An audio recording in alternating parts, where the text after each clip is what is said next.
ಶ್ರೀಗುರುಭ್ಯೋ ನಮಃ ಪರಮಗುರುಭ್ಯೋ ನಮಃ ಶ್ರೀಮದಾನಂದತೀರ್ಥಭಗವತ್ಪಾದಾಚಾರ್ಯಗುರುಭ್ಯೋ ನಮಃ ಹರಿ ಓಂ ನಾರಾಯಣಂ ಸುರಗುರುಂ ಜಗದೇಕನಾಥಂ ಭಕ್ತಪ್ರಿಯಂ ಸಕಲಲೋಕನಮಸ್ಕೃತಂ ಚ ತ್ರೈಗುಣ್ಯವರ್ಜಿತಮಜಂ ವಿಮಾದ್ಯಮೀಶಂ ವಂದೇ ಭವಗ್ನಮರಾಸುರಸಿದ್ಧವಂದ್ಯಂ ನಾರಾಯಣಂ ನಮಸ್ಕೃತ್ಯ ನರಂ ಚೈವ ನರೋತ್ತಮಂ ದೇವೀಂ ಸರಸ್ವತೀಂ ವ್ಯಾಸಂ ತತೋ ಜಯಮುದೀರಯೇತ್ ಅಭ್ರಮಂ ಭಂಗರಹಿತಂ ಅಜಡಂ ವಿಮಲಂ ಸದಾ ಆನಂದತೀರ್ಥಮತುಲಂ ಭಜೆ ತಾಪತ್ರಯಾಪಹಂ ಯಸ್ಯ ವಾಕ್ಕಾಮಧೇನುರ್ನಃ ಕಾಮಿತಾರ್ಥಾನ್ ಪ್ರಯಚ್ಛತಿ ಸೇವೆ ತಂ ಜಯಯೋಗೀಂದ್ರಂ ಕಾಮಬಾಣಚಿದಂ ಸದಾ ಶ್ರೀಸತ್ಯವರದುಗ್ಧಾಬ್ಧೇಃ ಉತ್ತಿತಾ ಜಗತೀತಲೆ ಸುಧಾ ಶ್ರೀಸತ್ಯಧರ್ಮಾಖ್ಯಾ ಪಾವಯೇ ಸ್ಮರತಃ ಸತಃ ಸತ್ಯಾಭಿಘ್ನಕರಾಬ್ಜೋತ್ಥಾನ್ ಪಂಚಾಶದ್ವರ್ಷಪೂಜಕಾನ್ ಸತ್ಯಪ್ರಮೋದತೀರ್ಥಾರ್ಯಾನ್ ನೌಮಿನ್ಯಾಯ ಸುಧಾರತಾನ್ ಆಪಾದಮೌಳಿಪರ್ಯಂತಂ ಗುರುಣಾಮಾಕೃತಿಂ ಸ್ಮರೇತ್ ತೇನ ವಿಘ್ನಾಃ ಪ್ರಣಶ್ಯಂತಿ ಸಿದ್ಧ್ಯಂತಿ ಚ ಮನೋರಥಾಃ ಶ್ರೀ ಸತ್ಯಾತ್ಮತೀರ್ಥಸ್ವಾಮಿ ಶ್ರೀಪಾದಗುರುಭ್ಯೋ ನಮಃ ಹರಿ ಓಂ.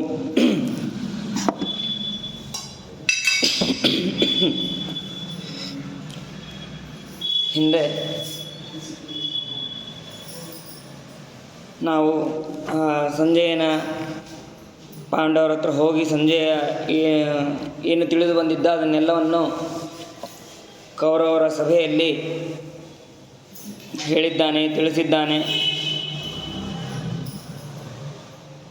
ಯಾರು ಎಷ್ಟು ಹೇಳಿದರೂ ಆ ದುರ್ಯೋಧನ ನಾ ಯುದ್ಧವನ್ನು ಮಾಡೇ ಮಾಡ್ತೀನಿ ಅಂತನ್ನುವ ಹಠದಲ್ಲಿ ಅವನು ಇದ್ದಾನೆ. ಧರ್ಮರಾಜ ಸಂಜಯನಿಗೆ ಹೇಳಿ ಕಳಿಸಿದಂತೆ ವಿದುರ ಅಥವಾ ಸಂಜಯ ಬರದೇ ಇದ್ದರೆ ಯುದ್ಧವನ್ನು ನಾನು ನಿಶ್ಚಯ ಮಾಡ್ಕೊತೇನೆ ಅಂತ ಅವನು ಕೂಡ ಹೇಳಿರ್ತಾನೆ. ಅದೇ ರೀತಿಯಾಗಿ ಕೊನೆಯದಾಗಿ ಮತ್ತೆ ಸಂಧಾನಕ್ಕಾಗಿ ಭಗವಂತನನ್ನು ಕಳಿಸುವ ಪ್ರಯತ್ನದಲ್ಲಿ ಇದ್ದರು ಅಂತಂದು ನಿನ್ನೆ ತಿಳಿದಿದ್ವಿ.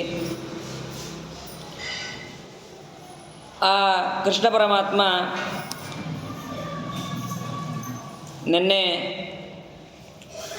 ತಿಳಿಸಿದಂತೆ ಭೀಮಸೇನ ದೇವರು ಯುದ್ಧದಲ್ಲಿ ನನಗೆ ಉತ್ಸಾಹ ಇಲ್ಲ ಅಂತ ಅವರಿಗೆಲ್ಲ ಹೇಳಿದಾಗ, ಇಲ್ಲ ನೀನು ಯುದ್ಧವನ್ನೇ ಮಾಡಬೇಕು ಅಂತ ಭೀಮಸೇನ ದೇವರಿಗೂ ಕೂಡ ಯುದ್ಧದ ಪ್ರೋತ್ಸಾಹವನ್ನು ಕೊಟ್ಟಿದ್ದನ್ನು ನಿನ್ನೆ ತಿಳಿದ್ವಿ. ಮುಂದೆ ಅರ್ಜುನನಿಗೆ ಕೇಳ್ತಾನೆ, ಅರ್ಜುನ ನಾನು ಸಂಧಾನಕ್ಕಾಗಿ ಹೋಗ್ತಾ ಇದ್ದೇನೆ, ಏನು ಮಾಡಬೇಕು ಅದನ್ನು ಹೇಳು ಅಂತಂದು. ಎಲ್ಲರ ಮಾತುಗಳನ್ನು ಕೂಡ ಕೃಷ್ಣ ಪರಮಾತ್ಮ ಕೇಳ್ಕೊಂಡು ಹೋಗ್ತಾ ಇದ್ದಾನೆ. ಯುಧಿಷ್ಠಿರ ಆಯಿತು, ಭೀಮಸೇನ ದೇವರಾಯಿತು, ಅರ್ಜುನ, ನಕುಲ, ಸಹದೇವ, ಹೀಗೆ ಎಲ್ಲರನ್ನೂ ಕೇಳಿಕೊಂಡು ಅವನು ಹೋಗ್ತಾ ಇದ್ದಾನೆ. ಅರ್ಜುನನಿಗೆ ಕೇಳಿದಾಗ ಅರ್ಜುನ ಹೇಳ್ತಾನೆ, ನನಗೆ ಯುದ್ಧವೂ ಅಪೇಕ್ಷೆ ಇದೆ. ಯುದ್ಧ ಆಗದಿದ್ದರೆ ಅವರು ಸಂಧಿಗೆ ಒಪ್ಕೊಂಡರೆ ಸಂಧಿಗೂ ನಾನು ಸಿದ್ಧನಿದ್ದೇನೆ ಅಂತ ನಿನ್ನ ಮನಸ್ಸಿಗೆ ಯಾವುದು ತೋಚುತ್ತೋ ಅದನ್ನು ನೀನು ಮಾಡುವಂತನಾಗು ಅಂತ ಹೇಳಿದಾಗ, ಅದರಂತೆ ಮುಂದೆ ಅದನ್ನೇ ತಾತ್ಪರ್ಯದಲ್ಲೂ ಕೂಡ ಹೇಳ್ತಾರೆ. ತಥೋ ಕೃಷ್ಣೋರ್ಜುನಂ ಚೈವ ಕೃಪಾಳುಂ ಸಂಧಿಕಾಮುಕಂ ಹೇತುಮದ್ಭಿ ಶುಭವಾಕ್ಯೈಃ ಅನುನೀಯ ಜಗತ್ಪತಿ. ಸಂಧಿಯನ್ನು ಬಯಸಿದಂತಹ ಅರ್ಜುನನ್ನು ಕೃಷ್ಣ ಪರಮಾತ್ಮ ಯುಕ್ತಿಯುಕ್ತವಾದಂತಹ ಮಾತುಗಳಿಂದ ಯುದ್ಧಕ್ಕೆ ಒಪ್ಪಿಸುವಂತೆ ಮಾಡ್ತಾನೆ. ನಾನು ಅಲ್ಲಿ ಕೃಷ್ಣ ಪರಮಾತ್ಮ ಹೇಳ್ತಾನೆ, ನಾನು ಯುದ್ಧಕ್ಕೆ ಅಂತ ಹೋಗೋದಿಲ್ಲ, ಯುದ್ಧವನ್ನೇ ನಿಶ್ಚಯ ಮಾಡಿಕೊಳ್ಳೋದಕ್ಕೆ ಅಂತ ಹೋಗ್ತಾ ಇಲ್ಲ, ಬಹಳವಾಗಿ ಸಂಧಿಯನ್ನು ಮಾಡೋದಕ್ಕೆ ನಾನು ಪ್ರಯತ್ನ ಪಡ್ತೇನೆ. ನನ್ನ ಪ್ರಯತ್ನ ಏನಾದರೂ ಅದು ಫಲವಾಗದೇ ಇದ್ದರೆ ಅದು ಯುದ್ಧ ಅಂತ ಅನ್ನೋದು ನಿಶ್ಚಿತ ಅಂತ ಕೃಷ್ಣ ಪರಮಾತ್ಮನು ಕೂಡ ಹೇಳಿದ್ದಾನೆ. ಅದಾದ ಮೇಲೆ ನಕುಲ ಸಹದೇವರಿಗೆ ಕೇಳ್ತಾ ಇದ್ದಾನೆ, ನಕುಲ ಸಹದೇವರು ಅವರು ಕೂಡ ನಕುಲ ಸಹದೇವರು ನಮಗೆ ಸಂಧಿ ಬೇಡ, ಯುದ್ಧನೇ ಬೇಕು, ಯುದ್ಧವನ್ನೇ ನೀನು ಅವರಿಂದ ನಮಗೆ ಸುದ್ದಿಯನ್ನು ತರಬೇಕು ನೀನು ಅಂತ ಕೃಷ್ಣ ಪರಮಾತ್ಮನಿಗೆ ಹೇಳ್ತಾ ಇದ್ದಾನೆ. ಅವರಿಬ್ಬರು, ಆಮೇಲೆ ದ್ರೌಪದಿ ಭೀಮನ ಪ್ರತಿಜ್ಞೆ ವಿಚಾರ ಏನು? ಪ್ರತಿಜ್ಞೆ ಇಲ್ಲಿ ಅದು ತಿಳಿಸಿದಂತೆ ಮೊದಲು ಅವನು ಯುದ್ಧಕ್ಕೆ ಸಂಧಿಗಾಗಿ ಎದುಕೊಪ್ಕೊಂಡ ಅಂತಂದರೆ ಅವನು ಅವರ ಅಣ್ಣನ ಮುಖವನ್ನು ನೋಡಿ ಅವನಿಗೆ ಯಾವುದೇ ರೀತಿ ತೊಂದರೆ ಆಗಬಾರ್ದು ಅನ್ನೋದಕ್ಕೆ ಭೀಮಸೇನ ದೇವರು ಕೂಡ ನನ್ನ ಸಂಧಿ ಆದರೆ ಪರವಾಗಿಲ್ಲ ಅಂತನ್ನೋ ಮಾತು ಹೇಳಿದ್ದೇ ಹೊರತು ಅವನಿಗೆ ಯುದ್ಧ ಬೇಕೇ ಬೇಕು ಭೀಮಸೇನ ದೇವರು. ಯಾಕೆಂದರೆ ಶತ್ರುಗಳನ್ನು ಸಂಹಾರ ಮಾಡೋದಕ್ಕೆ ಭೀಮಸೇನ ದೇವರು ಅವತಾರ ಮಾಡಿದ್ದು. ಅದು ಲೋಕ ವಿಡಂಬನೆಗೆ ಅವನ ಸಾಮರ್ಥ್ಯ ಪ್ರದರ್ಶನ ಮಾಡೋದಕ್ಕಾಗಿ ಹಿಂದೆ ಆ ರೀತಿ ಮಾತಾಡಿದ್ದು. ಸಹದೇವ ಹೇಳ್ತಾನೆ, ಯದೇತತ್ ಕಥಿತಂ ರಾಜ್ಞ ಧರ್ಮ ಏಷ ಸನಾತನಃ ಯಥಾಚ ಯುದ್ಧಮೇವ ಸ್ಯಾತ್ ತಥಾ ಕಾರ್ಯಮರಿಂದಮ. ಯುಧಿಷ್ಠಿರ ರಾಜನಾದಂತಹ ಯುಧಿಷ್ಠಿರ ಏನು ಹೇಳ್ತಾನೋ ಅದೆಲ್ಲವೂ ಕೂಡ ಧರ್ಮವೇ ಆಗ್ಯದ. ಆ ಯುದ್ಧವೇ ಉಂಟಾಗದಂತೆ ನೀನು ಎಲ್ಲವನ್ನು ನಿರ್ವಹಿಸು. ಆದರೆ ಯುದ್ಧ ಆದರೆ ನಮಗೆ ನಾವು ಸಿದ್ಧ ಇದ್ದೇವೆ ಅಂತನ್ನೋದನ್ನು ಕೂಡ ಸಹದೇವ, ಸಾತ್ಯಕಿ, ನಕುಲ ಎಲ್ಲರೂ ಕೂಡ ಅಭಿಪ್ರಾಯಪಟ್ಟಿದ್ದಾರೆ. ದ್ರೌಪದಿಯನ್ನು ಕೃಷ್ಣ ಪರಮಾತ್ಮ ಕೇಳ್ತಾನೆ. ಕೇಳಿದ ಕೂಡಲೇ ದ್ರೌಪದಿಗೆ ಮೊದಲಿಂದ ಕೌರವರ ಮೇಲೆ ಬಹಳಷ್ಟು ಕೋಪ, ಅದೆಲ್ಲವನ್ನು ಸೇರಿಸಿ ಕೃಷ್ಣ ಪರಮಾತ್ಮನ ಹತ್ರ ಹೇಳ್ತಾಳೆ, ನನ್ನ ಈ ಪಂಚಪಾಂಡವರು ಪತಿಯರಾದಂತಹ ಪಾಂಡವರು ಯುದ್ಧ ಮಾಡದೇ ಇದ್ದರೆ ಪರವಾಗಿಲ್ಲ. ನನ್ನ ತಂದೆ ದೃಪದ ರಾಜ ಅವನು ಯುದ್ಧಕ್ಕಾಗಿ ಸಿದ್ಧನಿದ್ದಾನೆ. ನನ್ನ ಮಕ್ಕಳು ಅಭಿಮನ್ಯುವನ್ನು ಮುಂದೆ ಮಾಡಿಕೊಂಡು ಯುದ್ಧಕ್ಕೆ ಸಿದ್ಧರಿದ್ದಾರೆ. ನೀನು ಅವರ ಯುದ್ಧವನ್ನೇ ನಿಶ್ಚಯಿಸಿಕೊಂಡು ಬರಬೇಕು ನೀನು ಅಂತ ಕೃಷ್ಣ ಪರಮಾತ್ಮನಿಗೆ ಪ್ರಾರ್ಥನೆ ಮಾಡ್ತಾ ಇದ್ದಾಳೆ. ದ್ರೌಪದಿ ಹೇಳ್ತಾಳೆ, ವಿದಿತಂತೆ ಮಹಾಬಾಹೋ ಧರ್ಮಜ್ಞ ಮಧುಸೂದನ ಯಥಾ ನಿಕೃತಿ ಮಾಸ್ಥಾಯ ಭ್ರಂಶಿತ ಪಾಂಡವ ಸಖಾತ್ ಧೃತರಾಷ್ಟ್ರಸ್ಯ ಪುತ್ರೇಣ ಸಮಾತ್ಯೇನ ಜನಾರ್ದನ. ಭಗವಂತ, ನೀನು ಮಹಾಪರಾಕ್ರಮಶಾಲಿಯಾಗಿದ್ದಿ. ಪಾಂಡವರು ಧೃತರಾಷ್ಟ್ರನ ಪುತ್ರನಾದಂತಹ ಮಂತ್ರಿಗಳಿಂದ ಸಹಿತರಾಗಿ ಪುತ್ರರಾದ ದುರ್ಯೋಧನಿಂದ ಮೋಸ ಹೋಗಿ ರಾಜ್ಯಭ್ರಷ್ಟರಾಗಿದ್ದಾರೆ. ಅದು ನಿನಗೂ ಕೂಡ ಗೊತ್ತು.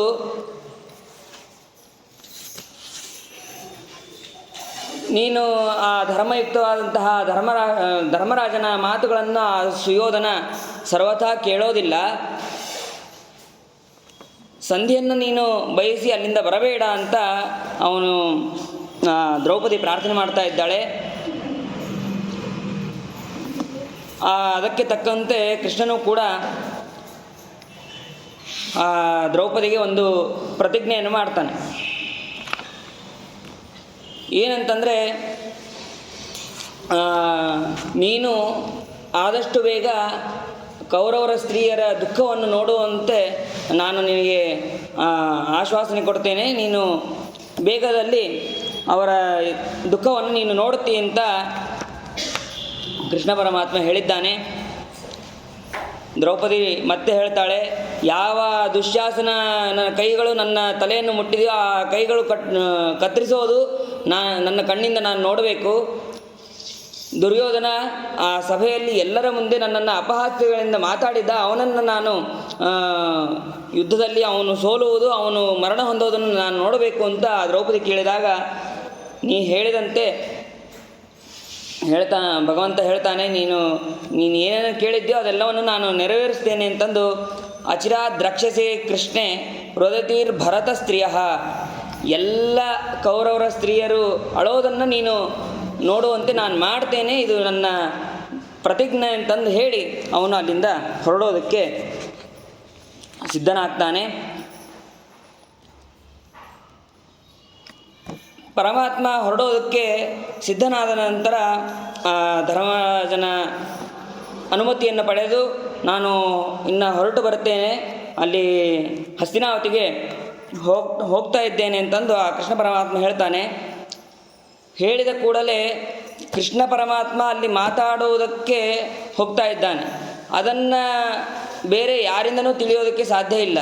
ಅದಕ್ಕೆ ಸ್ವಯಂ ಭಗವಂತನ ಇನ್ನೆರಡು ರೂಪಗಳು ಪರಶುರಾಮ ಹಾಗೂ ವೇದವ್ಯಾಸ ರೂಪ, ಅವೆರಡೂ ಕೂಡ ಅಲ್ಲಿ ಅವರು ಇಬ್ಬರು ಕೂಡ ಅಲ್ಲಿ ಬರ್ತಾರೆ. ಯಾಕೆ ಅಂತಂದರೆ ಕೃಷ್ಣನ ಮಾತು ಬೇರೆಯವರಿಗೆ ಅರ್ಥ ಆಗೋದಕ್ಕೆ ಸಾಧ್ಯನೇ ಇಲ್ಲ. ಅದಕ್ಕೆ ನನ್ನ ಮಾತು ನನಗೇ ಅರ್ಥ ಆಗಬೇಕು ಅಂತ ಅನ್ನೋದಕ್ಕೆ ಇನ್ನೊಂದು ರೂಪದಿಂದ ಅವರಿಬ್ಬರು ಕೂಡ ಬಂದಿದ್ದಾರೆ ಅಂತಂದು ಶ್ರೀಮದಾಚಾರ್ಯರು ನಮಗೆ ತಿಳಿಸ್ತಾರೆ. ಏಕೋಪಿ ವಿಷ್ಣು ಸತು ಭಾರ್ಗವಾತ್ಮ ವ್ಯಾಸ ಸಶಿಷ್ಯ ತದನ್ಯ ದೃಶ್ಯ ಯಯೋ ತದುಕ್ತೇರ್ಹಿ ಗುಣಾನ್ ಪ್ರವಯಕ್ತು ನಾಣ್ಯೋ ಹಿ ಶಕ್ತ ಸ್ತಮೃತೆ ಯತ ಪ್ರಭುಂ. ಇವನೂ ಭಗವಂತ, ಅವನು ಭಗವದ್ರೂಪನೇ, ಪರಶುರಾಮನೂ ಭಗವದ್ರೂಪನೇ. ಈ ಒಂದೇ ರೂಪಗಳು ನನಗೆ ಮಾತ್ರ ನನ್ನ ಮಾತು ನನಗೆ ಮಾತ್ರ ಅರ್ಥ ಆಗೋದಕ್ಕೆ ಸಾಧ್ಯ ಅಂತ ಅನ್ನೋದನ್ನು ತಿಳಿಸೋದಕ್ಕಾಗಿ ಆ ಮೂರು ರೂಪಗಳು ಅಲ್ಲಿ ಸಭೆಯಲ್ಲಿ ಇದ್ದಾರೆ ಅಂತಂದು ನಾವು ತಿಳಿಯಬೇಕು. ಅದಾದ ಮೇಲೆ ಕೃಷ್ಣ ಪರಮಾತ್ಮ ಅಲ್ಲಿಂದ ಹೊರಟಿದ್ದಾನೆ. ಹೋಗಬೇಕಾದರೆ ಅವನ ರಥ, ಅವನ ಕುದುರೆಗಳು ಎಲ್ಲವೂ ಕೂಡ ಬಹಳ ಸುಂದರವಾದದ್ದು. ಪ್ರಾತಃ ಕಾಲದಲ್ಲಿ ತನಗೆ ಯೋಗ್ಯವಾದಂತಹ ಕರ್ಮಗಳನ್ನೆಲ್ಲವನ್ನೂ ಕೂಡ ಭಗವಂತ, ಅವನಿಗೆ ಯಾವುದೇ ಕರ್ಮಗಳಿಲ್ಲ, ಆದರೂ ಕೂಡ ಜಗತ್ತಿಗೆ ಅದನ್ನು ತಿಳಿಸುವುದಕ್ಕಾಗಿ ಅದನ್ನೆಲ್ಲವನ್ನು ಕೂಡ ಮಾಡಿ ಅಲ್ಲಿಂದ ಹೊರಟಿದ್ದಾನೆ.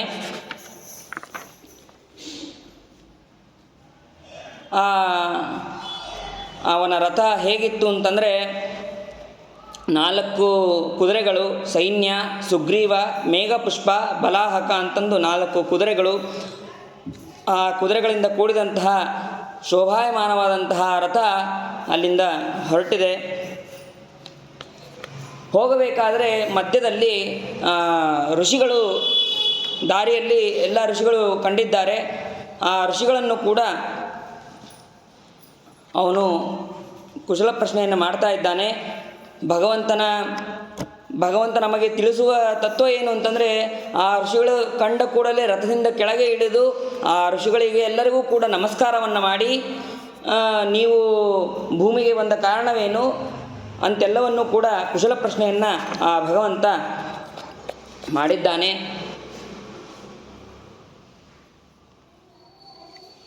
ಅದಾದ ನಂತರ ಆ ಋಷಿಗಳಿಗೆ, ನಿಮಗೆ ಯಾವುದು ಯಜ್ಞಕ್ಕೆ ಏನು ತೊಂದರೆ ಆಗಿಲ್ಲವಾ, ಅಥವಾ ಏನಾದರೂ ತೊಂದರೆ ಆಗಿದ್ದರೆ ಹೇಳ್ರಿ, ಅದನ್ನು ನಾನು ಸರಿ ಮಾಡ್ತೇನೆ ಅಂತ ಆ ಋಷಿಗಳಿಗೆ ಯಾವ ಮಾತನ್ನು ಹೇಳಬೇಕೋ ಅದನ್ನೆಲ್ಲವನ್ನು ಕೂಡ ಆ ಭಗವಂತ ಹೇಳಿದ್ದಾನೆ. ಆ ಋಷಿಗಳು, ನೀವು ಇಲ್ಲಿ ಬಂದ ಕಾರಣ ಏನು ಅಂತ ಋಷಿಗಳಿಗೆ ಕೇಳಿದಾಗ ಋಷಿಗಳು ಹೇಳ್ತಾರೆ, ನೀನು ಕೌರವರ ಸಭೆಗೆ ನೀನು ಹೋಗ್ತಾ ಇದ್ದಿ, ಅಲ್ಲಿ ನಿನ್ನ ಸಂವಾದವನ್ನು, ನಿನ್ನ ಮಾತಿನ ಗಾಂಭೀರ್ಯವನ್ನು ನಾವು ತಿಳಿಯೋದಕ್ಕಾಗಿ ನಾವು ಉತ್ಸುಕರಾಗಿದ್ದೇವೆ. ಎಲ್ಲ ಅನೇಕ ವಿಧವಂತಹ ಋಷಿಗಳು ಅಲ್ಲಿ ಇದ್ದಾರೆ. ಅವರೆಲ್ಲರನ್ನೂ ಕೂಡ ಶ್ರೇಷ್ಠವಾದಂತಹ ಅರ್ಘ್ಯಪಾದ್ಯಾದಿಗಳನ್ನು ಕೊಟ್ಟು ಅವರಿಗೆ ಎಲ್ಲರಿಗೂ ಸತ್ಕರಿಸಿ ನಮಸ್ಕಾರವನ್ನು ಮಾಡಿ, ಅವನು ಆಯಿತು ನೀವು ಎಲ್ಲರೂ ಅಲ್ಲಿಗೆ ಬರ್ರಿ ಅಂತ ಹೇಳಿ ಅವನು ಅಲ್ಲಿಂದ ಮುಂದೆ ಹೊರಡ್ತಾನೆ. ಹೊರಡಬೇಕಾದರೆ ಬಹಳಷ್ಟು ಶುಭಶಕುನಗಳು ಎಲ್ಲವೂ ಕೂಡ ಅಲ್ಲಿ ಆಗ್ತಾ ಇದೆ. ಭಗವಂತ ಅವನಿಗೆ ಯಾವ ಶಕುನಗಳು ಯಾವುದು ಕೂಡ ಅವನಿಗೆ ಸಂಬಂಧ ಇಲ್ಲ, ಆದರೂ ಕೂಡ ಈ ರೀತಿ ಶುಭ ಲಕ್ಷಣಗಳು, ಶುಭ ಶಕುನಗಳು ಆಗ್ತಾ ಇರಬೇಕು ಅಂತಂದು ಅದನ್ನು ತಿಳಿಸ್ತಾ ಇದ್ದಾರೆ. ಮಧ್ಯದಲ್ಲಿ ಕುಶಸ್ಥಲ ಎಂಬ ಗ್ರಾಮಕ್ಕೆ ಅವನು ಬರ್ತಾನೆ. ಅಲ್ಲಿರುವಂತಹ ಎಲ್ಲ ಬ್ರಾಹ್ಮಣರನ್ನು ಕೂಡ ಅವನು ನಮಸ್ಕಾರ ಮಾಡಿ ಸತ್ಕಾರವನ್ನು ಮಾಡಿದ್ದಾನೆ. ಆ ಬ್ರಾಹ್ಮಣರು ಕೂಡ ಕೃಷ್ಣ ಪರಮಾತ್ಮ ಬರ್ತಾ ಇದ್ದಾನೆ ಅಂತ ಅನ್ನೋದನ್ನು ಕೇಳಿ ಬಹಳ ಖುಷಿಯಿಂದ ಭಗವಂತನಿಗೆ ಸತ್ಕಾರವನ್ನು ಮಾಡಿದ್ದಾರೆ. ಆ ಕುಶಸ್ಥಲ ಇನ್ನೇನು ಸ್ವಲ್ಪ ಹತ್ತಿರದಲ್ಲಿದೆ ಅಂತಂದಾಗ ಸಂಜೆ ಆಗಿತ್ತು. ಸಾಯಂಕಾಲ ಸಮಯ ಆಗಿದೆ. ರಥವನ್ನು ಇಳಿದು ಇದು ಸಾರಥಿಗೆ ಹೇಳ್ತಾನೆ, ಕುದುರೆಗಳನ್ನೆಲ್ಲ ಬಿಚ್ಚು ಅವುಗಳನ್ನು ಆಹಾರಕ್ಕೆ ಬಿಡು ಅಂತ ಸಾರಥಿಗೆ ಹೇಳ್ತಾನೆ. ಅದೇ ರೀತಿ ಅವನು ಸಾರಥಿ ಮಾಡಿದ್ದಾನೆ. ಭಗವಂತ ಸಾಯಂಕಾಲದ ಸಂಧ್ಯಾ ಕಾರ್ಯಗಳನ್ನು ಜಗತ್ತಿಗೆ ತೋರಿಸುವುದಕ್ಕಾಗಿ ಅವನು ಮಾಡಿದ್ದಾನೆ. ಅಲ್ಲಿದ್ದಂತಹ ಬ್ರಾಹ್ಮಣರು ಎಲ್ಲರೂ ಕೂಡ ಭಗವಂತ ಬರ್ತಾ ಇದ್ದಾನೆ ಅಂತನ್ನೋದನ್ನು ತಿಳಿದು ಭಗವಂತನ ಹತ್ತಿರ ಬಂದಿದ್ದಾರೆ. ಭಗವಂತನ ಹತ್ತಿರ ಬಂದು ಅವನಿಗೆ ಬ್ರಾಹ್ಮಣರಿಂದ ಆಶೀರ್ವಾದವನ್ನು ಪಡೆಯಬೇಕು ಅಂತನ್ನೋದನ್ನು ತಿಳಿಸೋದಕ್ಕಾಗಿ ಅವರಿಂದ ಆಶೀರ್ವಾದವನ್ನು ಪಡೆದಿದ್ದಾನೆ.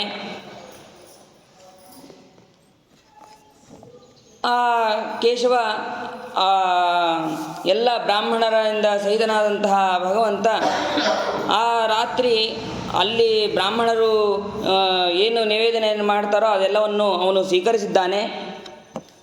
ಈ ಕಡೆ ಧೃತರಾಷ್ಟ್ರ ಭಗವಂತ ಬರ್ತಾ ಇದ್ದಾನೆ, ಅವನಿಗೆ ಶ್ರೇಷ್ಠವಾದ ಸತ್ಕಾರವನ್ನು ಮಾಡಬೇಕು,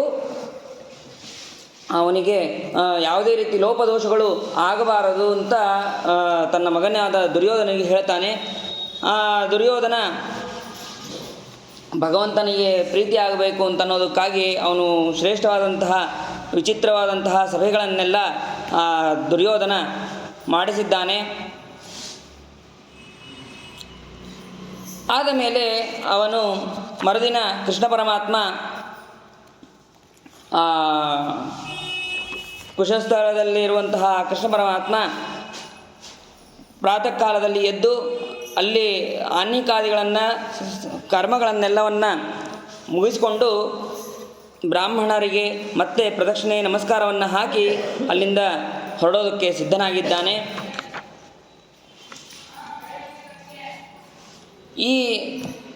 ಈ ಕಡೆ ಉಪಪ್ಲಾವಿ ನಗರದಿಂದ ಬರ್ತಾ ಇರುವಂತಹ ಕೃಷ್ಣನಿಗೆ ಯಾವ ರೀತಿ ಸತ್ಕಾರವನ್ನು ಮಾಡಬೇಕು ಅಂತಂದು ಆ ಧೃತರಾಷ್ಟ್ರ ಹೇಳ್ತಾನೆ. ಭಗವಂತನ ಮಹಿಮೆ ಅಪಾರವಾದದ್ದು, ಅವನಿಗೆ ಶ್ರೇಷ್ಠವಾದಂತಹ ಆಸನ ಹಾಗೂ ಎಲ್ಲ ಮನೆಯಲ್ಲಿ ಯಾವ ಸ್ತ್ರೀಯರು ಇರಬಾರದು, ಎಲ್ಲರೂ ಕೂಡ ಅವನ ಸ್ವಾಗತಕ್ಕೆ ಕಾಯ್ತಾ ಇರಬೇಕು, ಈ ರೀತಿ ವ್ಯವಸ್ಥೆಯನ್ನು ಮಾಡಬೇಕು ಅಂತ ಹೇಳಿದಾಗ ಅದಕ್ಕೆ ವಿದುರ ಹೇಳ್ತಾನೆ, ನೀನು ಏನು ಮಾಡಿದರೂ ಅವನಿಗೆ ತೃಪ್ತಿ ಆಗೋದಿಲ್ಲ. ನೀನು ಬೇಕಾದರೆ ಒಂದೇ ಒಂದು ಹೇಳಬೇಕು, ಏನಂತಂದರೆ ಯುದ್ಧವನ್ನು ನಾನು ಅಪೇಕ್ಷೆ ಪಡೋದಿಲ್ಲ, ಸಂಧಿಯನ್ನು ಮಾಡ್ತೀನಿ, ಪಾಂಡವರಿಗೆ ರಾಜ್ಯವನ್ನು ಕೊಡ್ತೇನೆ ಅಂತ ಇದನ್ನು ಹೇಳು, ಅವನು ಖುಷಿ ಆಗ್ತಾನೆ ಹೊರತು ನೀನು ದುಡ್ಡು ಕೊಟ್ಟು ಅಥವಾ ಬೇರೆ ಯಾವುದೇ ರೀತಿಯಾದ ಸಂತೋಷ ಅವನಿಗೆ ಆಗೋದಿಲ್ಲ ಅಂತ ವಿದುರ ಹೇಳ್ತಾನೆ.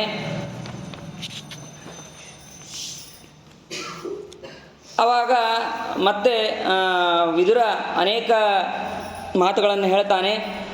ಪಂಚೇವ ಲಿಪ್ಸಂತಿ ಗ್ರಾಮಕಾನ್ ಪಾಂಡವಾನ್ ನೃಪ ನಚ ದಿಸ್ಸತಿ ತೇಭ್ಯಸ್ತಾನ್ ತತ್ಸಮಂ ಕಿಂ ಕರಿಷ್ಯತಿ. ಪಂಚಪಾಂಡವರು 5 ಸಣ್ಣ ಗ್ರಾಮಗಳನ್ನು ಮಾತ್ರ ಕೇಳ್ತಾ ಇದ್ದಾರೆ, ನೀನು ಅವರಿಗೆ ಅದನ್ನು ಕೊಡೋದಕ್ಕೆ ಬಯಸ್ತಾ ಇಲ್ಲ, ನೀನು ಅದಕ್ಕೆ ಸಮಾನವಾದದ್ದನ್ನು ಬೇರೆ ಏನನ್ನೂ ನೀನು ಮಾಡೋದಕ್ಕೆ ಸಾಧ್ಯ ಇಲ್ಲ ನಿನ್ನ ಕೈಯಲ್ಲಿ. ನಚ ವಿತ್ತೇನ ಶಕ್ಯೋಸೌ ನೋದ್ಯಮೇನ ನಗರ್ಹಯ ಅನ್ಯೋ ಧನಂಜಯಾತ್ ಕರ್ತುಂ ಏತತ್ ತತ್ವಂ ಬ್ರವೀಮಿತೆ.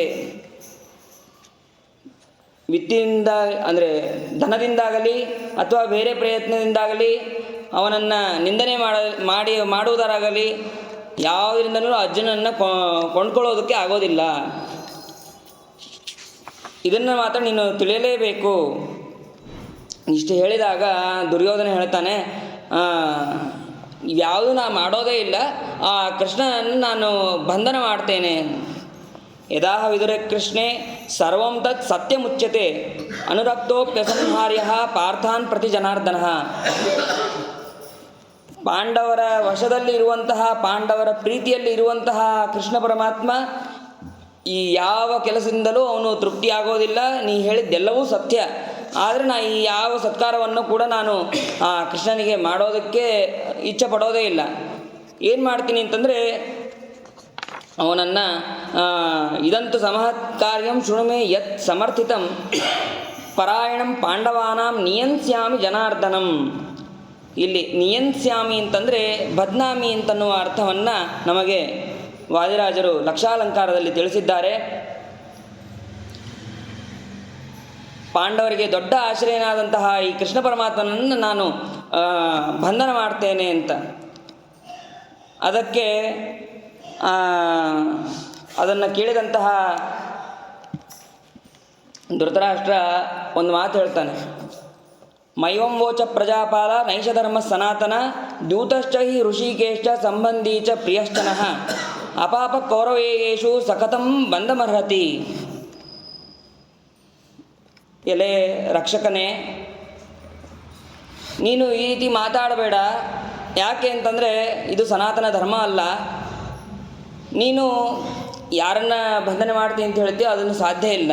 ಯಾಕೆ ಅಂತಂದರೆ ಋಷಿಕೇಶ, ಋಷಿಕ ಅಂತಂದರೆ ಇಂದ್ರಿಯಗಳು, ಇಂದ್ರಿಯಗಳಿಗೆ ಈಶ ಪರಮಾತ್ಮ. ಆ ಪರಮಾತ್ಮನನ್ನು ನೀನು ಬಂಧನೆ ಮಾಡೋದಕ್ಕೆ ಹೋದರೆ ನಿನ್ನ ಕೈಕಾಲೇ ಇರೋದಿಲ್ಲ, ನಿನ್ನ ಇಂದ್ರಿಯಗಳೇ ಇರೋದಿಲ್ಲ ಅಂತನ್ನೋದನ್ನು ಈ ಋಷಿಕೇಶ ಸಂಬಂಧಿ ಅಂತ ಶ್ಲೋಕದಲ್ಲಿ ಇರೋದನ್ನು ನಮಗೆ ಸುಂದರವಾಗಿ ಅರ್ಥವನ್ನು ತಿಳಿಸಿದ್ದಾರೆ ವಾದಿರಾಜರು. ಆದ್ದರಿಂದ ನೀನು ಬಂಧನ ಮಾಡೋದಕ್ಕೆ ಆಗೋದಿಲ್ಲ ಅಂತ ದುರ್ಯೋಧನನಿಗೆ ಹೇಳಿದಾಗ ಅವನು ಮತ್ತೆ ಅವನ ದುರ್ಬುದ್ಧಿಯನ್ನು ಅವನು ನೀವೇನಾದರೂ ಹೇಳ್ರಿ, ನನ್ನ ಉಪಾಯ ನಾ ಮಾಡ್ಕೊತೀನಿ ಅಂತ ಅವನು ಅಲ್ಲಿಂದ ಹೋಗ್ತಾನೆ. ಅದೇ ಸಮಯಕ್ಕೆ ಕೃಷ್ಣನು ಕೂಡ ಬರ್ತಾನೆ. ದುರ್ಯೋಧನ ಕೃಷ್ಣ ಬರ್ತಾ ಇದ್ದಾನೆ ಅಂತಂದು ದಾರಿಯಲ್ಲಿ ಅನೇಕ ವಿಧವಾದಂತಹ ಆಸನ, ಅನ್ನ, ಶಯ್ಯ, ವಾಸಾಂಸಿ, ರಥ, ರತ್ನಾನಿ ಎಲ್ಲ ರತ್ನಗಳು ಕೂಡ ಅವನ ಸಲುವಾಗಿ ಮಾರ್ಗ ಮಧ್ಯದಲ್ಲಿ ಮಾಡಿದ್ದಾನೆ. ಅದ್ಯಾವುದು ಕೂಡ ಭಗವಂತ ಅಪೇಕ್ಷೆ ಪಡೋದಿಲ್ಲ. ಅದ್ಯಾವುದನ್ನು ಸಹಿತ ನೋಡಲಿಲ್ಲಂತವನು. ಹಾಗೆ ಅಲ್ಲಿಂದ ಬರ್ತಾ ಇದ್ದಾನೆ. ಬಂದು ಧೃತರಾಷ್ಟ್ರ ಹಾಗೂ ದುಶ್ಯಾಸನ ಕೃಷ್ಣನ ಹಿಂದೆ ಇದ್ದಾರೆ. ಮುಂದೆ ಕೃಷ್ಣ ಪರಮಾತ್ಮ ಬರ್ತಾ ಇರೋದನ್ನು ನೋಡಿ ಎಲ್ಲ ರಾಜರು ಕೂಡ ಎದ್ದು ನಿಂತು ಸ್ವಾಗತವನ್ನು ಮಾಡ್ತಾ ಇದ್ದಾರೆ. ಕೃಷ್ಣ ಬಂದ ಅಂತನ್ನೋದನ್ನು ಧೃತರಾಷ್ಟ್ರನು ಕೇಳಿ ಅವನು ಕೂಡ ಎದ್ದು ನಿಂತು ಸತ್ಕಾರವನ್ನು ಮಾಡ್ತಾ ಇದ್ದಾನೆ. ವಿದುರ ಮಂಗಳ ಪದಾರ್ಥವನ್ನು ತೆಗೆದುಕೊಂಡು ಕೃಷ್ಣನಿಗೆ ಸ್ವಾಗತ ಮಾಡೋದಕ್ಕೆ ಬಂದಿದ್ದಾನೆ. ಅದಾದ ಮೇಲೆ ಕೃಷ್ಣ ಕೌರವರ ಹತ್ರ ನಾನು ಬಂದಿದ್ದೇನೆ ಅಂತ ಅನ್ನೋದನ್ನು ತೋರಿಸಿ ಅಲ್ಲಿಂದ ವಿದುರನ ಮನೆಗೆ ಹೋಗ್ತಾನೆ. ಕೌರವರ ಆತಿಥ್ಯವನ್ನು ಯಾವುದನ್ನೂ ಕೂಡ ಅವನು ಸ್ವೀಕರಿಸೋದಿಲ್ಲ. ಕೌರವರ ಕ್ಷೇಮವನ್ನು ವಿಚಾರಿಸಿ ಅಲ್ಲಿಂದ ವಿದುರನ ಮನೆಗೆ ಹೋಗಿ ವಿದುರ ಶ್ರೇಷ್ಠವಾದಂತಹ ಆತಿಥ್ಯವನ್ನು ಮಾಡ್ತಾನೆ. ಅಲ್ಲಿಂದ ಅವನ ಆತಿಥ್ಯವನ್ನು ಪಡೆದು ಕುಂತಿಯ ಮನೆಗೆ ಹೋಗ್ತಾನೆ. ಕುಂತಿ ಮನೆಗೆ ಹೋದಾಗ ಅಲ್ಲಿ ಕುಂತಿ ಬಹಳ ದುಃಖಿತಳಾಗಿರ್ತಾಳೆ. ನನ್ನ ಮಕ್ಕಳು ಹೇಗಿದ್ದಾರೆ? ಅವರು ಬಾಲ್ಯದಲ್ಲಿ ಬಲಿಷ್ಠರಾಗಿದ್ದರು, ಈಗ ಹೇಗಿದ್ದಾರೆ? ಅವರು ವ್ಯರ್ಥವಾಗಿ ಅಜ್ಞಾತವಾಸ ವನವಾಸವನ್ನು ಅನುಭವಿಸಿದ್ದಾರೆ. ಅವರೆಲ್ಲರೂ ಹೇಗಿದ್ದಾರೆ ಅಂತಂದು ಕುಂತಿ ಪ್ರಶ್ನೆಯನ್ನು ಮಾಡಿದ್ದಾಳೆ. ಕುಂತಿ ಪ್ರಶ್ನೆಯನ್ನು ಮಾಡಿದಂತೆ ಭಗವಂತ ಎಲ್ಲದಕ್ಕೂ ಕೂಡ ಸಮಾಧಾನವನ್ನು ಆ ಕುಂತಿಗೆ ಎಲ್ಲರೂ ಸಮರ್ಥರಾಗೇ ಇದ್ದಾರೆ, ನೀನು ಯಾವುದೇ ರೀತಿ ಅವರು ತೊಂದರೆಯಲ್ಲಿ ಇಲ್ಲ ಅಂತನ್ನೋದನ್ನು ಭಗವಂತ ತಿಳಿಸಿದ್ದಾನೆ. ಅದಾದ ನಂತರ ನೀನು ಸಂಧಿಗಾಗಿ ಬಂದಿದ್ದಿ, ಅವರು ಮೋಸವನ್ನು ಮಾಡಿ ನಮಗೆ ರಾಜ್ಯವನ್ನು ಬಿಡಿಸಿದರು, ಆದ್ದರಿಂದ ಸಂಧಿ ಪ್ರಯತ್ನ ಅನ್ನೋದು ಬೇಡ, ಯುದ್ಧವನ್ನೇ ನೀನು ನಿಶ್ಚಯ ಮಾಡಿಕೊಂಡು ಹೋಗಬೇಕು ಅಂತಂದು ಆ ಕುಂತಿಯು ಕೂಡ ಹೇಳಿದ್ದಾಳೆ.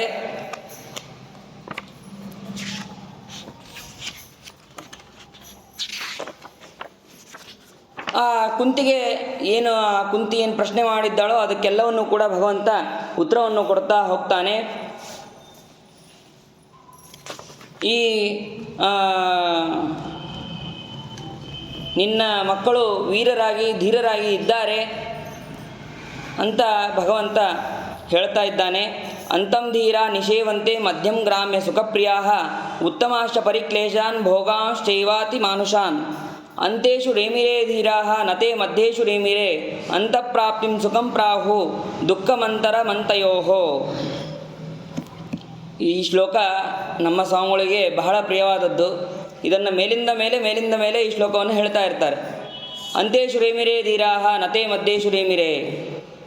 ಏನಿದರ ಅರ್ಥ? ಅಂತೇಷು ರೇಮಿರೇ ಧೀರಾ.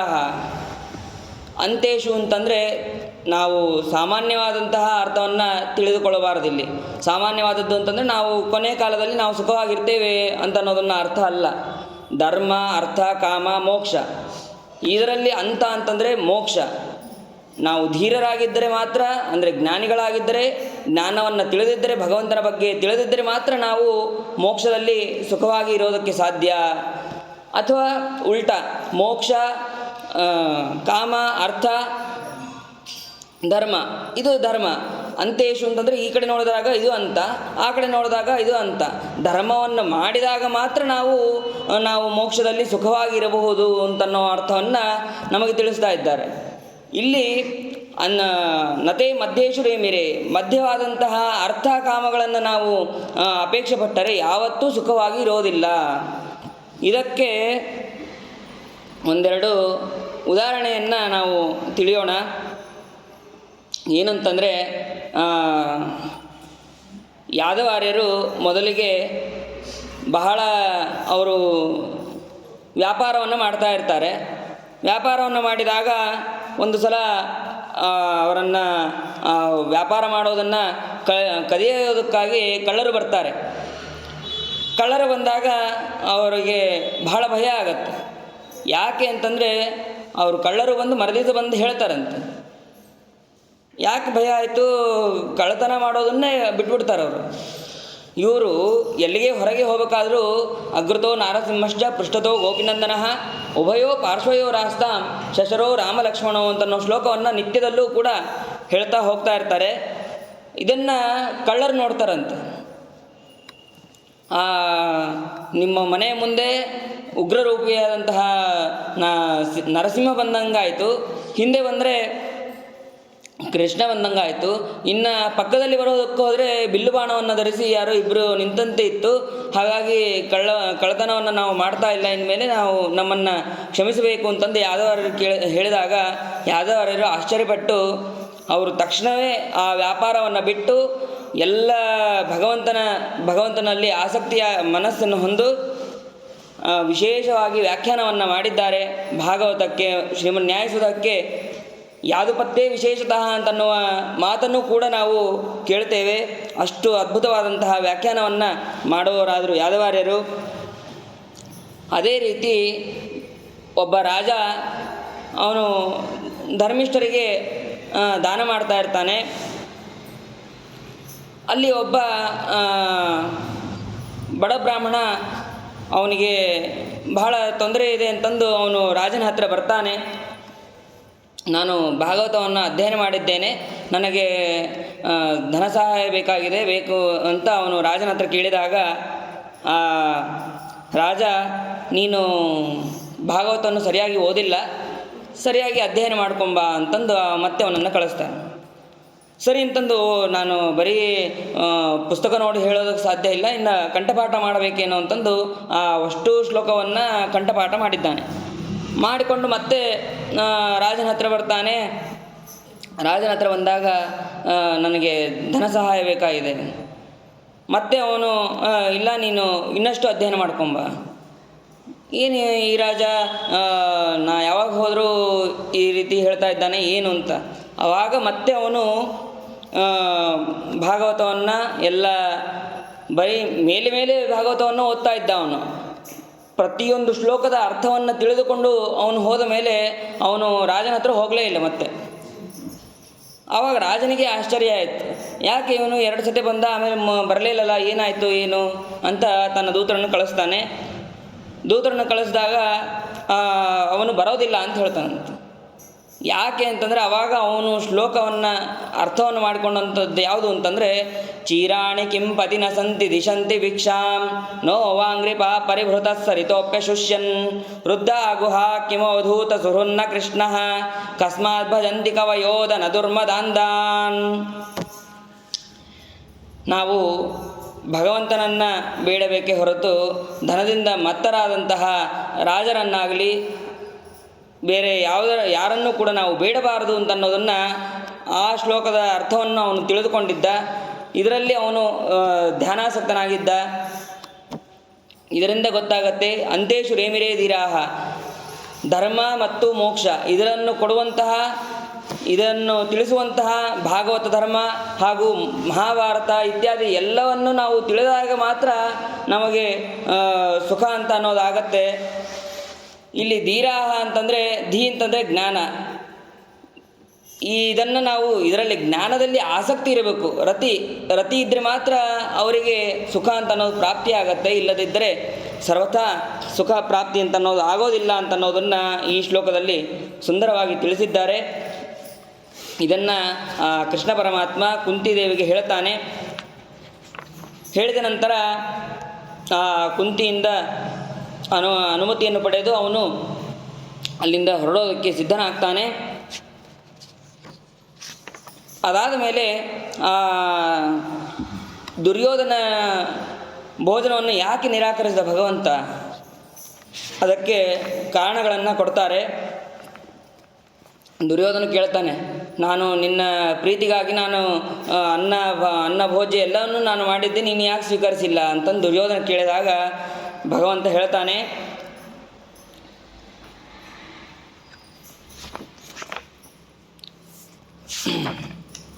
ಸಂಪ್ರೀತಿ ಭೋಜ್ಯಾನನ್ನಾನಿ ಆಪದ್ಭೋಜ್ಯಾನಿ ವಾ ಪುನಃ ನ ಚ ಸಂಪ್ರೀಯಸೇ ರಾಜನ್ ನ ಚೈವಾಪದ್ಗತಾ ವಯಂ.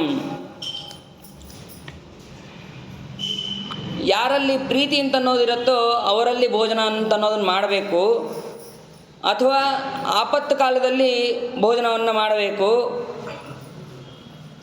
ಆದರೆ ನಿನಗೆ ನನ್ನ ಮೇಲೆ ಪ್ರೀತಿ ಅಂತ ಅನ್ನೋದು ಸ್ವಲ್ಪವೂ ಇಲ್ಲ. ಅದಕ್ಕೆ ಆಪತ್ತು ನನಗೆ ನಿನ್ನಲ್ಲಿ ಊಟ ಮಾಡಬೇಕು ಅಂತ ಅನ್ನೋ ಆಪತ್ತಂತೂ ಮೊದಲಿಲ್ಲ, ಹಾಗಾಗಿ ನಿನ್ನಲ್ಲಿ ಮಾಡಿಲ್ಲಪ್ಪ ಅಂತಂದು ಹೇಳ್ತಾನೆ.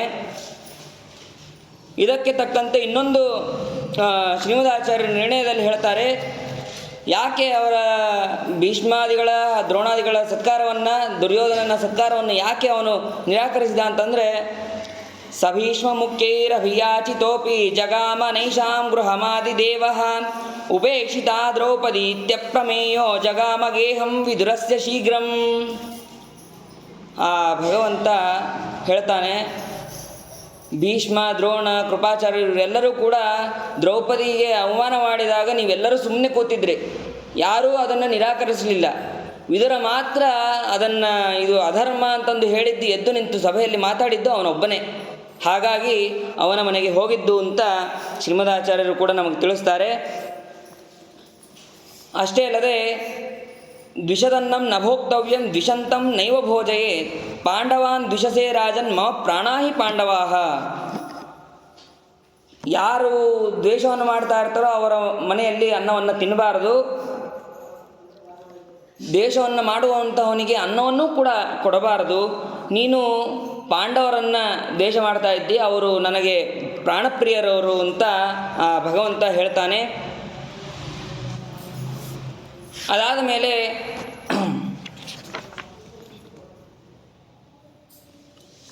ದುರ್ಯೋಧನ ವಿದುರನ ಮನೆಯಲ್ಲಿ ಕೃಷ್ಣ ಇರ್ತಾನೆ.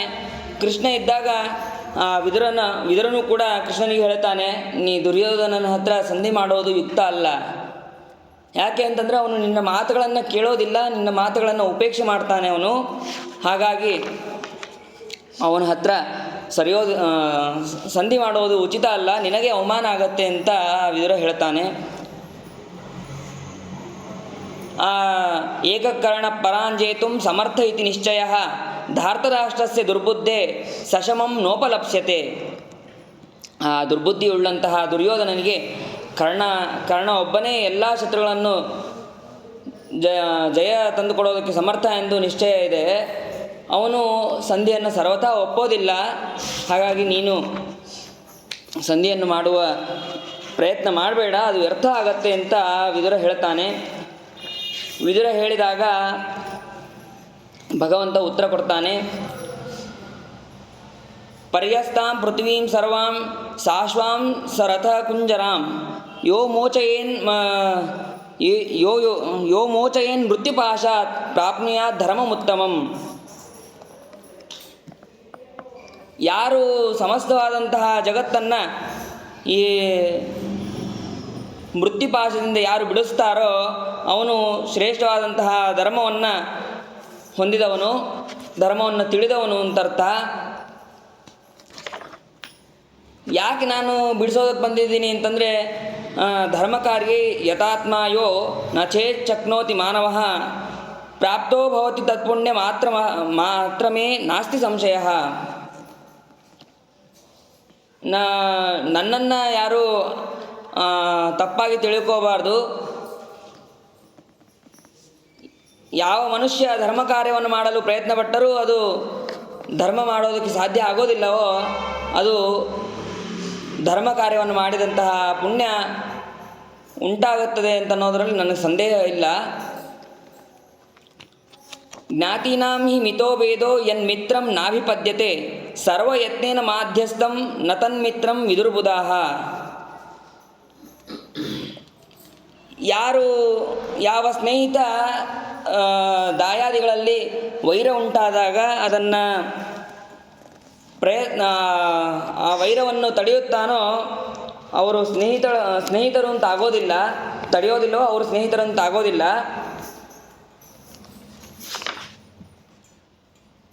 ಆಮೇಲೆ ಅಧರ್ಮಿಷ್ಠರು, ಮೂಢರು, ಸ್ನೇಹಿತ ಬಂದರು ಅಲ್ಲದವರು ಈ ಕೃಷ್ಣ ಸಮರ್ಥನಾಗಿದ್ದರೂ ಕೂಡ ಅವನು ಇದನ್ನು ತಡಿಲೇ ಇಲ್ಲ ಅಂತನ್ನೋ ಮಾತು ನನ್ನ ಕಿವಿಗೆ ಬೀಳಬಾರ್ದು ಅಥವಾ ನನ್ನನ್ನು ಆಡ್ಕೋಬಾರ್ದು ಅಂತನ್ನೋದಕ್ಕೆ ನಾನು ಈ ಪ್ರಯತ್ನವನ್ನು ಮಾಡ್ತಾ ಇದ್ದೇನೆ. ಈ ರೀತಿಯಾಗಿ ಮಾತುಗಳನ್ನು ಆ ಭಗವಂತ ಅಲ್ಲಿ ವಿದುರನ ಹತ್ರ ಹೇಳ್ತಾನೆ. ವಿದುರ ಭಗವಂತನ ಕಥೆಗಳನ್ನೆಲ್ಲವನ್ನೂ ಕೂಡ ಭಗವಂತನಿಂದಲೇ ವಿಶೇಷವಾಗಿ ತಿಳಿದು ಆ ರಾತ್ರಿ ಕಳೆಯುತ್ತಾನೆ. ಮರುದಿನ ಪ್ರಾತಃ ಕಾಲದಲ್ಲಿ ಕೃಷ್ಣ ಪರಮಾತ್ಮ ತನಗೆ ಯೋಗ್ಯವಾದಂತಹ ಎಲ್ಲ ಕಾರ್ಯವನ್ನು ಜಪ, ಸ್ನಾನ, ಜಪ, ಆಮೇಲೆ ಅಗ್ನಿಯಲ್ಲಿ ಹೋಮ ಮಾಡೋದು ಇತ್ಯಾದಿ ಎಲ್ಲವನ್ನೂ ಕೂಡ ಅವನು ಮುಗಿಸಿ ಅಲ್ಲಿಗೆ ಧೃತರಾಷ್ಟ್ರನ ಸಭೆಗೆ ಪ್ರವೇಶ ಮಾಡ್ತಾ ಇರ್ತಾನೆ. ಸೈನ್ಯ, ಸುಗ್ರೀವ, ಮೇಘಪುಷ್ಪ, ಬಲಾಹಕದಿಂದ ಕೂಡಿದಂತಹ ರಥವನ್ನು ಏರಿ ಆ ಕೃಷ್ಣ ಪರಮಾತ್ಮ ಹೊರಟಿದ್ದಾನೆ. ಆ ರಥ ಮತ್ತೆ ಹೇಗಿತ್ತು ಅಂತಂದರೆ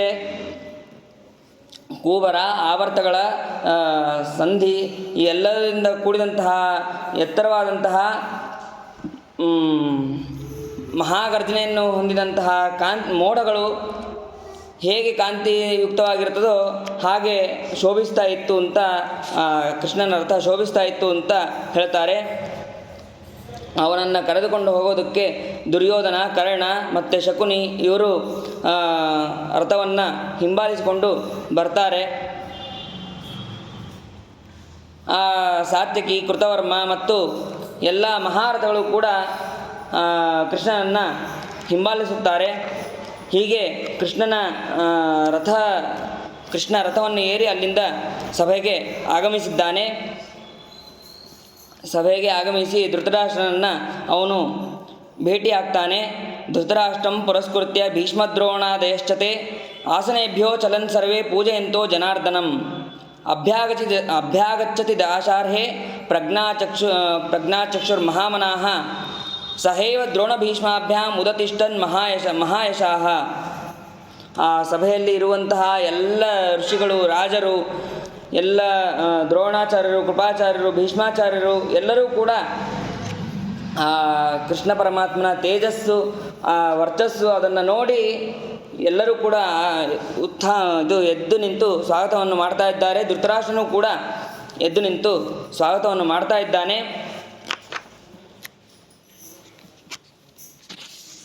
ಅದಾದ ಮೇಲೆ ಕೃಷ್ಣ ಧೃತರಾಷ್ಟ್ರನ ಕುರಿತು ಸಂಧಿಗಳ ಸಂಧಿ ಮಾಡೋದಕ್ಕೆ ಏನು ಉಪಾಯ ಅಂತ ಅನ್ನೋದನ್ನು ಎಲ್ಲವನ್ನು ಹೇಳ್ತಾನೆ. ಆಶಿಷ್ಟಾಗತ ಮರ್ಯಾದಾ ಲೋಭೇನ ಹೃಷ್ಟಚೇತಸಃ ಸ್ವೇಷು ಬಂಧುಷು ಮುಖ್ಯೇಷು ತದ್ವೇತ ಪುರುಷರ್ಷಭ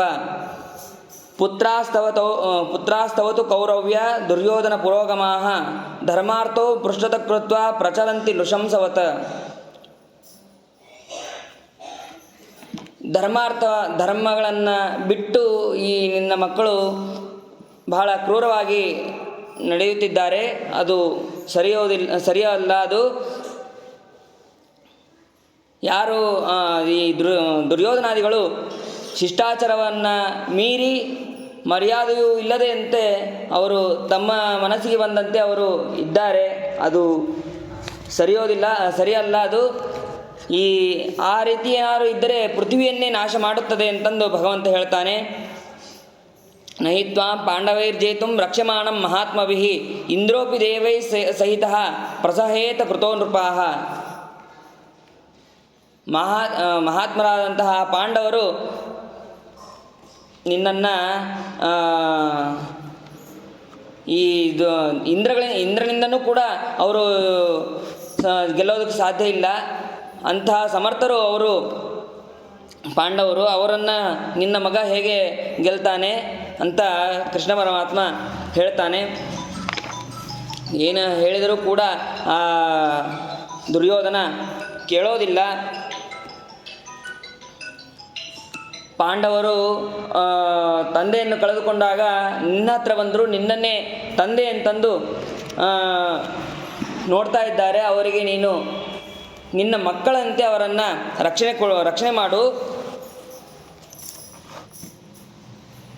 ಅವರಿಗೆ ರಕ್ಷಣೆ ಮಾಡಬೇಕಾದವನು ನೀನೇ. ಆದರೆ ನೀನೇ ಈ ರೀತಿಯಾಗಿ ಯುದ್ಧವನ್ನು ಅಪೇಕ್ಷೆ ಪಟ್ಟರೆ ಸರಿಯಾಗೋದಿಲ್ಲ ಅಂತಂದು ಕೃಷ್ಣ ಪರಮಾತ್ಮ ಹೇಳ್ತಾ ಇದ್ದಾನೆ.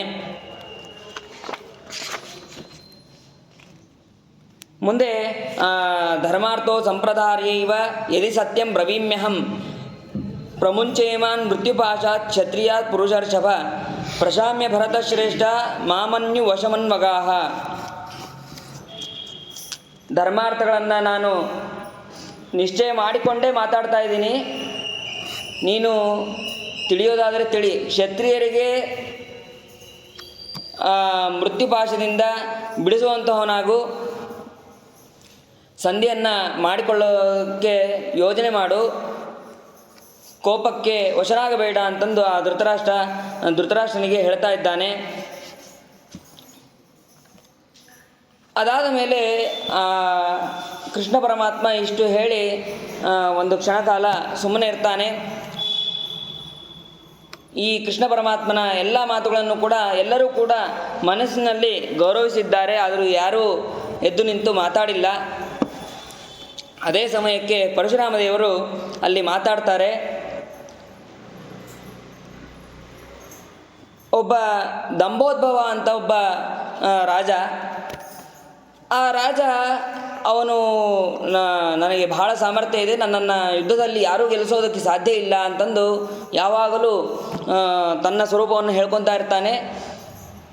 ನನ್ನನ್ನು ಗೆಲ್ಲೋದಕ್ಕೆ ಯಾರಿಗೂ ಸಾಧ್ಯ ಇಲ್ಲ ಅಂತಂದು ಆ ಬ್ರಾಹ್ಮಣರಿಗಾಗಲಿ ಕ್ಷತ್ರಿಯರಿಗಾಗಲಿ ವೈಶ್ಯ ಶೂದ್ರರು ಯಾರೂ ಕೂಡ ನನ್ನನ್ನು ಜಯಿಸೋದಕ್ಕೆ ಸಾಧ್ಯ ಇಲ್ಲ ಅಂತಂದು ನಿತ್ಯ ಆ ಬ್ರಾಹ್ಮಣರಿಗೆ ಕ್ಷತ್ರಿಯರಿಗೆ ಹೀಗೆ ದ್ರೋಹವನ್ನು ಮಾಡ್ತಾ ಇರ್ತಾನೆ. ಆವಾಗ ಒಬ್ಬ ಋಷಿಗಳು ಹೇಳ್ತಾರೆ, ನಿನ್ನನ್ನು ನೀನು ಈ ರೀತಿ ಹೊಗಳಿಕೊಳ್ಳೋದು ಸರಿಯಲ್ಲ. ನಾವು ಎಷ್ಟು ಸದೇ ಹೇಳಿದರೂ ನೀನು ಹೊಳ್ಕೊಳ್ಳೋದು ಬಿಡ್ತಾ ಇಲ್ಲ. ನಿನ್ನನ್ನು ಗೆಲ್ಲುವಂಥವರು ಇಬ್ಬರಿದ್ದಾರೆ. ನರನಾರಾಯಣ ಋಷಿ ಅವರು ನಿನ್ನನ್ನು ಗೆಲ್ತಾರೆ. ನಿನಗೆ ಅವರಿಗೆ ಸಮಾನವಾದಂಥವರು ಬೇರೆ ಯಾರೂ ಇಲ್ಲ. ನಿನ್ನನ್ನು ನೀನು ಹೊಳ್ಕೊಂಡು ನೀನು ಮೋಸ ಹೋಗಬೇಡ ಅಂತಂದು ಆ ಋಷಿಗಳು ಹೇಳ್ತಾರೆ. ನರೋ ನಾರಾಯಣಶ್ಚೈವ ತಾಪಸಾಮಿತಿ ನಶ್ರುತಂ ಅಜಾತೋ ಮಾನುಷೇ ಲೋಕೆ ತಾಭ್ಯಾಂ ಯುದ್ಧಸ್ವ ಪಾರ್ಥಿವ. ನೀ ಏನಾದರೂ ಯುದ್ಧ ಮಾಡಬೇಕು ಅಂತಿದ್ದರೆ ಅವರ ಹತ್ರ ಯುದ್ಧ ಮಾಡಿ ನನ್ನ ಪರಾಕ್ರಮ ಎಷ್ಟಿದೆ ಅಂತ ಆಮೇಲೆ ಹೇಳಿ ನೀನು ಅಂತ ಆ ಋಷಿಗಳೆಲ್ಲರೂ ಕೂಡ ಹೇಳ್ತಾರೆ. ಆವಾಗ ದಂಭೋದ್ಭವ ಹೇಳ್ತಾನೆ, ನಾನು ಅವರನ್ನು ಕೇಳೇ ಇಲ್ಲ, ಅವರ ಹೆಸರು ಕೂಡ ಕೇಳಿಲ್ಲ ನಾನು, ಅವರು ಎಲ್ಲಿದ್ದಾರೆ ಅಂತಂದು ಅವರ ಜೊತೆ ಯುದ್ಧ ಮಾಡೋದಕ್ಕಾಗಿ ಅವರನ್ನು ಹುಡುಕೊಂಡು ಹೋಗ್ತಾನೆ. ಬದರಿಕಾಶ್ರಮಕ್ಕೆ ಅಲ್ಲಿ ಹೋಗ್ತಾನೆ. ಅಲ್ಲಿ ಹೋಗಿ ಅವರು ತಪಸ್ಸಿನಲ್ಲಿ ಇರ್ತಾರೆ ನರನಾರಾಯಣರು. ಅವರ ಮುಂದೆ ಹೋಗಿ ಅವನು ಹೇಳ್ತಾನೆ, ಬಾಹುಭ್ಯಾಂ ಮೇಜಿತಾ ಭೂಮಿರ್ ನಿಹತ ಸರ್ವಶತ್ರವಃ ಭವಭ್ಯಾಂ ಯುದ್ಧಮಾಕಾಂಕ್ಷನ್ ನೃಪಯಾತೋಸ್ಮಿ ಪರ್ವತಂ ಆತಿಥ್ಯಂ ದೀಯತಾಮೇತತ್ ಕಾಂಕ್ಷಿತಂ ಮೇ ಚಿರಂ ಪ್ರತಿ.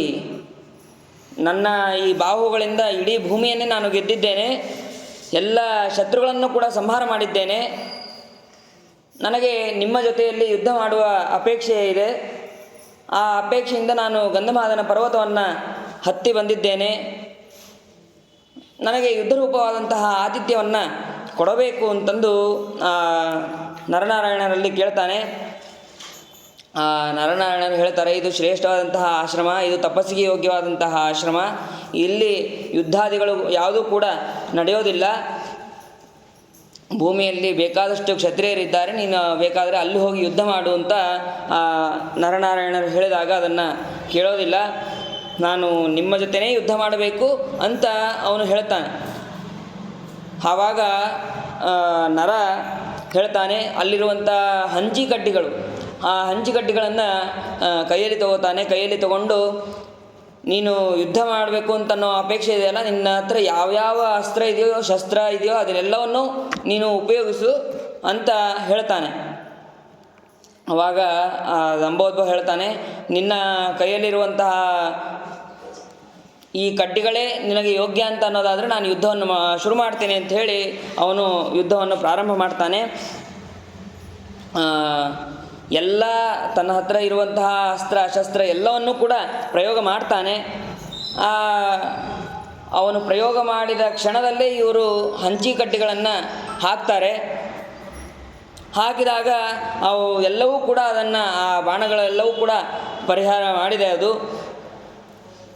ಅದಾದ ಮೇಲೆ ಅವನನ್ನು ಕೂಡ ಕೇವಲ ಒಂದು ಕಡ್ಡಿಯಿಂದನೇ ಅವನನ್ನು ಕೂಡ ಸೋಲಿಸಿದೆ. ತಕ್ಷಣ ಅವನು ಶರಣಾಗತನಾಗಿದ್ದಾನೆ. ನನ್ನ ಅಪರಾಧ ಆಗಿದೆ, ನನ್ನನ್ನು ದಯವಿಟ್ಟು ಕ್ಷಮಿಸಬೇಕು ನೀವು ಅಂತ ದಂಭೋದ್ಭವ ನರನಾರಾಯಣರಲ್ಲಿ ಕೇಳ್ತಾನೆ.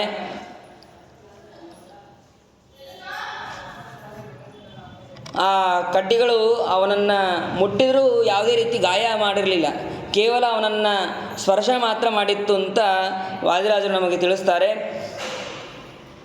ಅದಾದ ಮೇಲೆ ನೀ ಯಾವತ್ತೂ ಈ ರೀತಿಯಾಗಿ ದರ್ಪದಿಂದ ಬ್ರಾಹ್ಮಣರನ್ನಾಗಲಿ ಕ್ಷತ್ರಿಯರನ್ನಾಗಲಿ ನಾನು ಗೆಲ್ಲೋದಕ್ಕಾಗೋದಿಲ್ಲ ಅಂತಂದು ಈ ದರ್ಪವನ್ನು ಮಾಡಬೇಡ, ಅವರಿಗೆ ಯೋಗ್ಯವಾದ ಸತ್ಕಾರವನ್ನು ಮಾಡು, ನೀನು ಶ್ರೇಷ್ಠವಾದ ಸದ್ಗತಿಯನ್ನು ಹೊಂದುವನಾಗ್ತೀಯ ಅಂತಂದು ಆ ಬ್ರಾಹ್ಮಣ ದಂಭೋದ್ಭವನಿಗೆ ಹೇಳಿ ಕಳಿಸಿದ್ದಾರೆ ನರನಾರಾಯಣರು.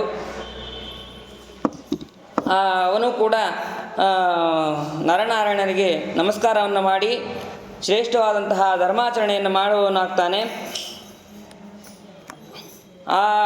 ಆದ್ದರಿಂದ ಆ ಧನುಸ್ಸು ಗಾಂಡೀವದಲ್ಲಿ ಶ್ರೇಷ್ಠವಾದದ್ದು ಅದು ಈಗ ಅರ್ಜುನನ ಹತ್ರ ಇದೆ. ಅದು ಅಂತಹ ಅರ್ಜುನನಿಂದ ಆ ಧನುಸ್ಸಿನಿಂದ ನೀನು ಸೋಲೋದು ನಿಶ್ಚಿತ ಅಂತ ಪರಶುರಾಮ ದೇವರು ಕೂಡ ಹೇಳ್ತಾರೆ.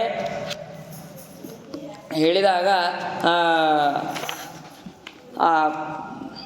ಅದಾದ ಮೇಲೆ ಪರಶುರಾಮ ದೇವರು ಕೂಡ ಅವನಿಗೆ ಹೇಳ್ತಾರೆ, ನೀನು ಯುದ್ಧವನ್ನು ಬಿಟ್ಟು ಸಂಧಾನವನ್ನು ಮಾಡಿಕೋ ಅಂತಂದು ಪರಶುರಾಮ ದೇವರು ಕೂಡ ಹೇಳ್ತಾರೆ.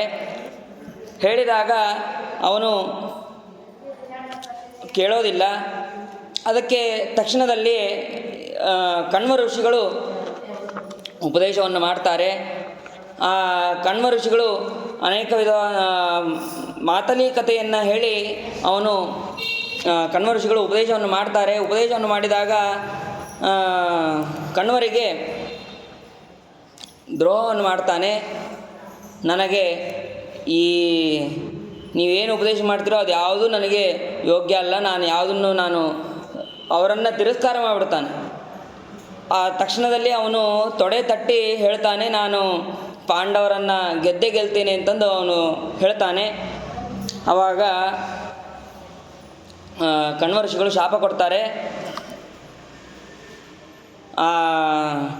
ಯಾವ ನಿನ್ನ ತೊಡೆಯನ್ನು ತಟ್ಟಿ ನೀನು ಶಪಥ ಮಾಡ್ತಾ ಇದ್ದೀಯೋ ಇದೇ ತೊಡೆಯಿಂದ ನಿನಗೆ ಮೃತ್ಯು ಇದೆ ಅಂತಂದು ಹೇಳ್ತಾರೆ.